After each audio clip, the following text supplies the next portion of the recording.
नमस्कार, कल की तैयारी देख रहे हैं आप। मैं हूं आपके साथ प्रशांत पांडे। एक ऐसा शो जहां पर हम एडवांस में कल के बाजार की आपकी विशेष तैयारी कराते हैं। हमारे साथ दिग्गज एक्सपर्ट जुड़ते हैं और इसके साथ ही कुछ सवालों के जवाब भी दिए जाते हैं जो आप हमसे यूट्यूब पर पूछते हैं। तो कल की तैयारी में एक ही तरीका है, एक ही प्लेटफॉर्म है यूट्यूब, जहां पर आप अपने सवाल हम तक पहुंचा सकते हैं। याद रखिए, यूट्यूब के कमेंट बॉक्स में जो सवाल आज आप पूछेंगे उसके जवाब कल के शो में आपको दिए जाएंगे, और जो सवाल आपने शुक्रवार को पूछे थे उन पर आज हमारे एक्सपर्ट राय देंगे। याद रखिए, अपने शहर का नाम, किस स्टॉक पे आपका सवाल है, किस भाव पे लिया है, कितनी क्वांटिटी में लिया है, और नजरिया शॉर्ट टर्म लॉन्ग टर्म क्या है आपका, ये विस्तार से आपको अपने सवाल में भेजना होगा, वरना हम आपके सवालों को शामिल नहीं कर पाएंगे। चलिए, इन सब के बीच में अगर हम आज बाजार को देखें तो बाजार और बरसात दोनों आज पूरी तरह से कह सकते हैं हरियाली रही। बाजार में भी रौनक नजर आई और कुछ तस्वीरें हम आपको दिखाते हैं मुंबई और दिल्ली की, जहां पर खूब बारिश हुई। जी हाँ, मुंबई में जिस तरह की झमाझम बारिश हुई है उससे पूरा जो मुंबई का के अहम इलाके हैं, चाहे वो वर्ली हो, चाहे वो हिंद माता हो, चाहे बाकी जगहें हों, मरीन ड्राइव पे भी लोग जुटे। तो आप देख सकते हैं किस तरह की स्थितियां हैं। फिलहाल लोग आज बड़ा कम्यूटर्स के लिए मुश्किल हुआ। ये मेट्रो की तस्वीरें हम आपको दिखा रहे हैं। इसके अलावा आप देखिए समंदर में हाई टाइड, ये वर्ली का इलाका है। ये सारी तस्वीरें बता रही हैं कि मौसम का मिजाज बदला है। अगले 3 दिन अलर्ट जारी किया गया है, तो आपको सुरक्षित रहने की आवश्यकता है। लेकिन मौसम के साथ बाजार में भी आज रौनक नजर आई। बाजार की अगर हम बात करें तो बाजार की जो बड़ी बातें हैं वो आपके सामने हम रखेंगे। आप देखिए, मार्केट अपडेट सबसे पहले आपके सामने रखते हैं।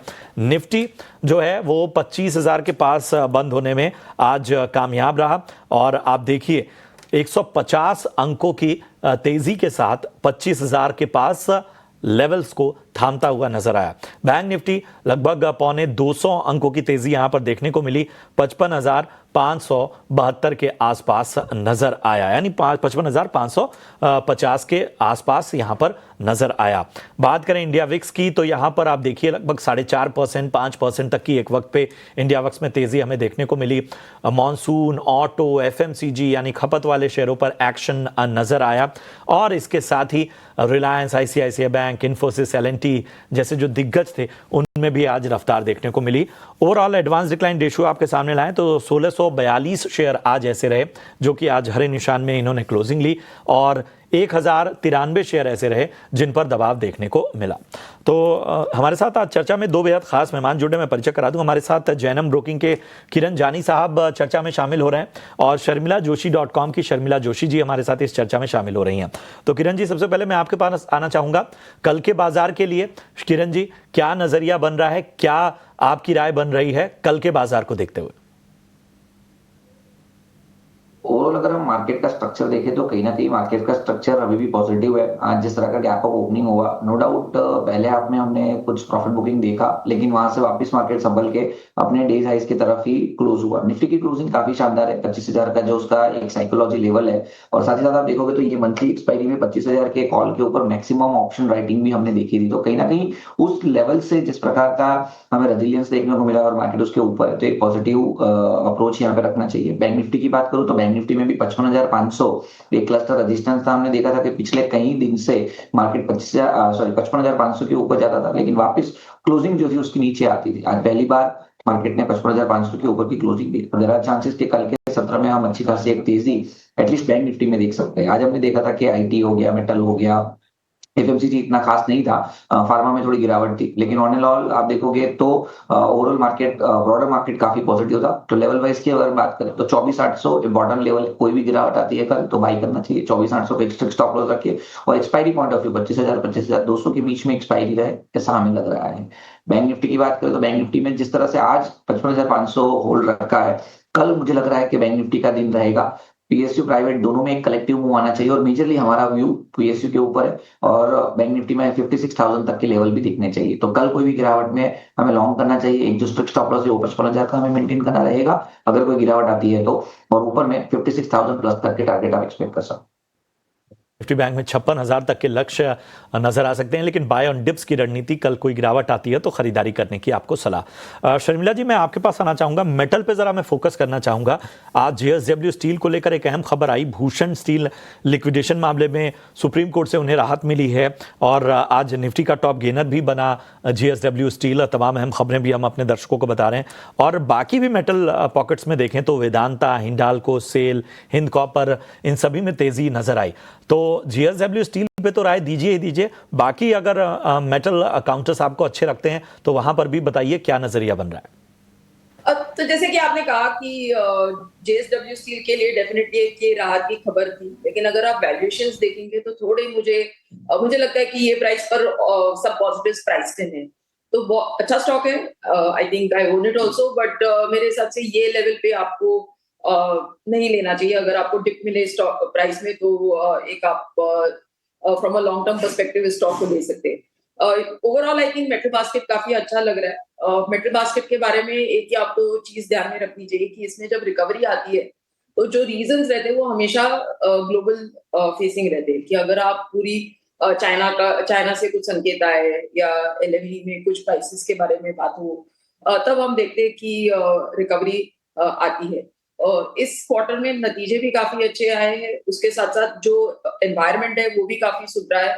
तो मेरे हिसाब से अब मेटल एक ऐसा सेक्टर है जो काफी स्ट्रॉन्ग ट्रैक पर है। हैविंग सेड दैट, वैल्यूएशंस मेरे हिसाब से काफी स्टॉक्स में हायर साइड पर है, तो even if you buy you need to bear in mind कि आपको आपका जो इन्वेस्टमेंट होराइजन है वो थोड़ा लंबा रखना पड़ेगा to make good returns from this price.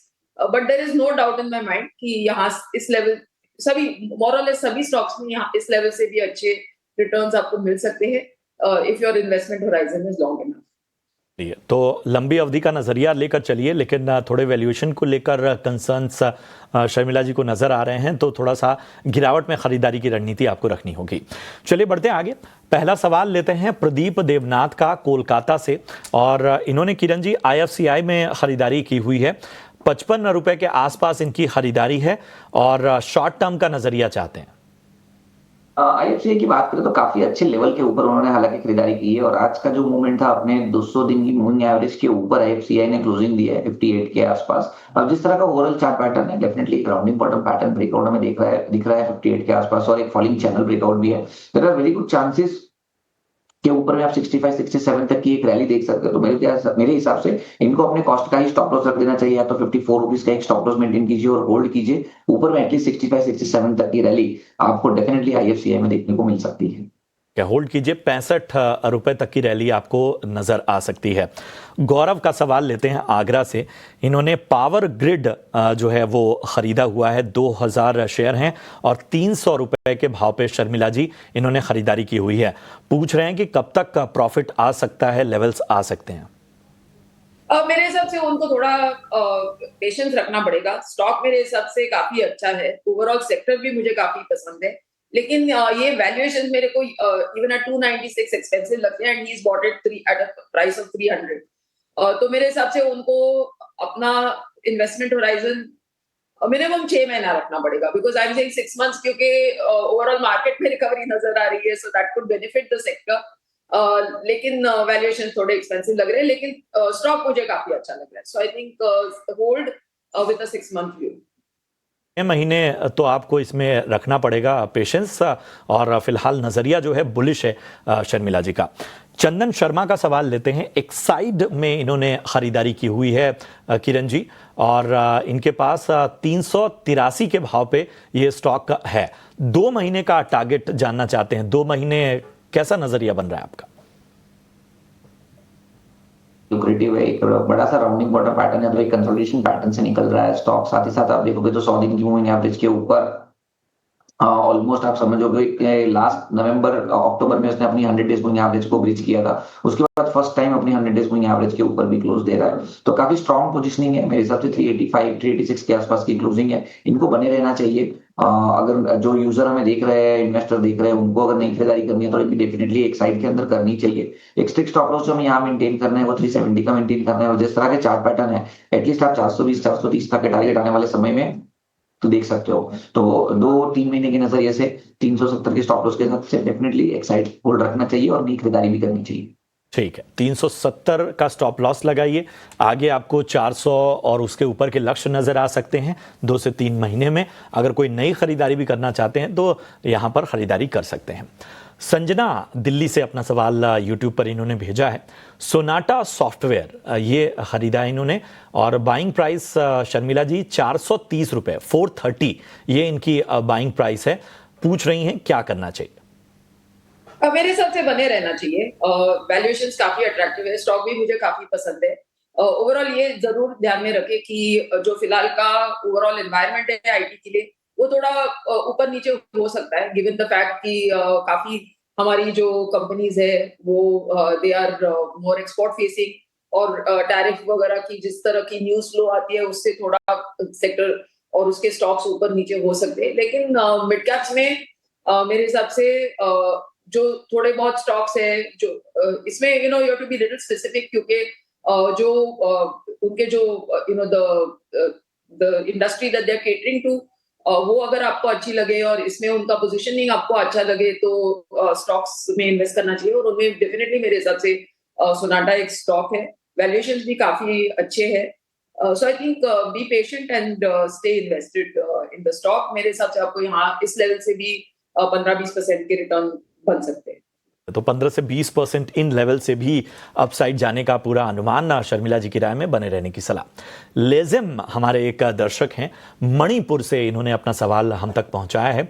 Tata steel इनकी खरीदारी है और 5690 शेयर हैं इनके पास और ये 1 साल का नजरिया चाहते हैं और जो लेवल है उसके आसपास की इनकी खरीदारी है। किरण 161 ये इनकी बाइंग प्राइस है हाल फिलहाल की खरीदारी। 1 साल रुकना चाहते हैं टाटा स्टील। सो टाटा स्टील की बात करने से पहले मैं निफ्टी मेटल की बात करना चाहता हूं। अगर आप निफ्टी मेटल का चार्ट देखोगे तो वहां पे एक बड़ा बुलिश ब्रेकआउट में देखने को मिल रहा है जिसको डबल बॉटम कहते हैं। तब इस ब्रेकआउट को लेके लग रहा है कि आने वाले समय में मेटल्स में एक अच्छा मूव आना चाहिए।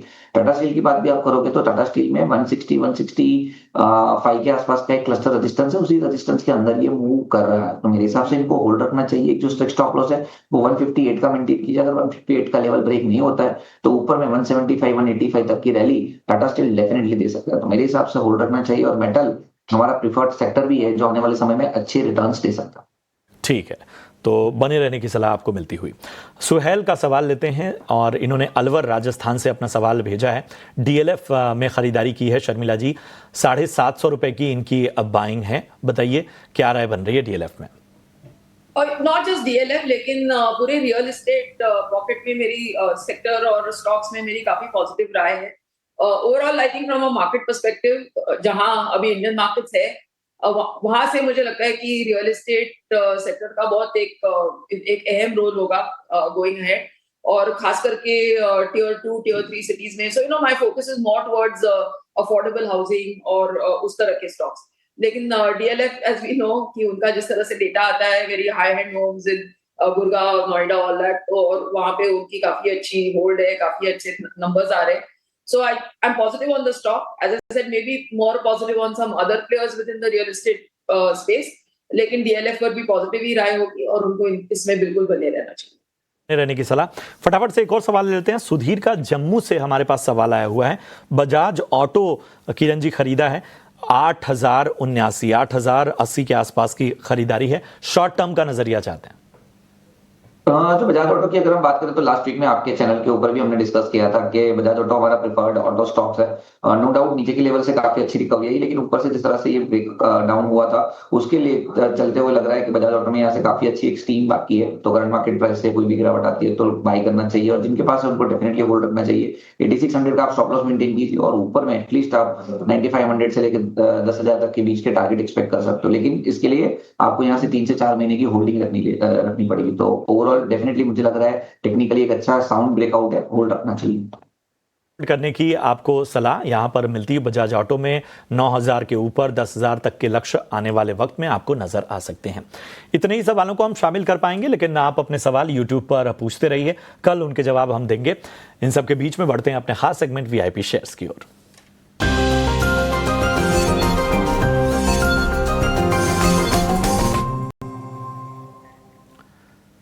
शर्मिला जी बताइए, आज आपके पिटारे में कौन सा स्टॉक है? So I'm going with the flavor of the day, FMCG. मेरे हिसाब से जब बारिश होती है तो ये एक ऐसा सेक्टर है जो थोड़ा इग्नोर्ड भी रहा है. We are waiting for recovery, एक रूरल रिकवरी हो, वॉल्यूम्स अच्छे हो.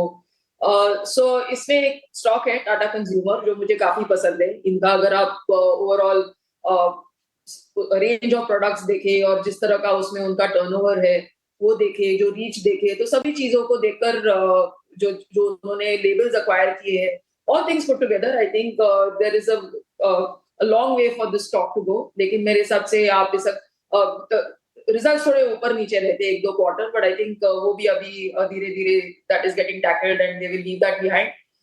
So as a first target, I think you can keep 1300 in mind. As a disclosure, I own the stock. And 18 महीने में भी मैं नहीं बेचने वाली, but I'm giving 1300 as a first level. So Tata Consumer. ठीक है, टाटा कंज्यूमर 1300 के लक्ष्य, और इसके साथ ही शर्मिला जी ने अपना डिस्क्लेमर भी दे दिया. बताएं किरण जी, आप के रडार पे कौन से स्टॉक्स हैं? तो हमारे रडार पे दो स्टॉक है. पहला है VDL. जैसे हमारे लिए हमको ऐसा लग रहा है कि मेटल के अंदर एक अच्छी खासी तेजी आनी चाहिए बिकॉज टेक्निकली काफी अच्छा एक ब्रेकआउट है. तो VDL is the current market price, आप एक बार के लिए लॉन्ग कर सकते हो. टेक्निकली एक राउंडिंग बॉटम पैटर्न ब्रेकआउट है. 445 के आसपास की क्लोजिंग है. एक से दो दिन में 470 480 तक के टारगेट भी आप देख सकते हो. 434 एज अ स्टॉप लॉस आपको VDL में रखना पड़ेगा और आप बाय करके चल सकते हो. दूसरा जो स्टॉक है वो ट्रेंड है. ट्रेंड में भी हमने आपके ही चैनल के ऊपर 5000 के आसपास डिस्कशन किया था. उसके बाद आप देख रहे हो कि 5500 के आसपास कहीं ना कहीं रेजिस्टेंस ले रहा है. आज उसने अपनी 100 डेज मूविंग एवरेज को भी क्रॉस कर लिया है जो उसने ब्रेकडाउन दिया था स्टार्टिंग ऑफ दिस ईयर. तो ओवरऑल एक रिकवरी के चांसेस यहाँ काफी अच्छे लग रहे हैं और मार्केट का एक अच्छा शेयर भी रहा है. तो ट्रेंड आप करंट मार्केट प्राइस से लॉन्ग कर सकते हो. 5480 तक के आपको स्टॉप लॉस मेंटेन करने पड़ेगी और 5600 प्लस तक के टारगेट आप ट्रेंड में एक्सपेक्ट कर सकते हो. तो ट्रेंड एंड VD हमारी तरफ से दोनों पर बाय रहेंगे.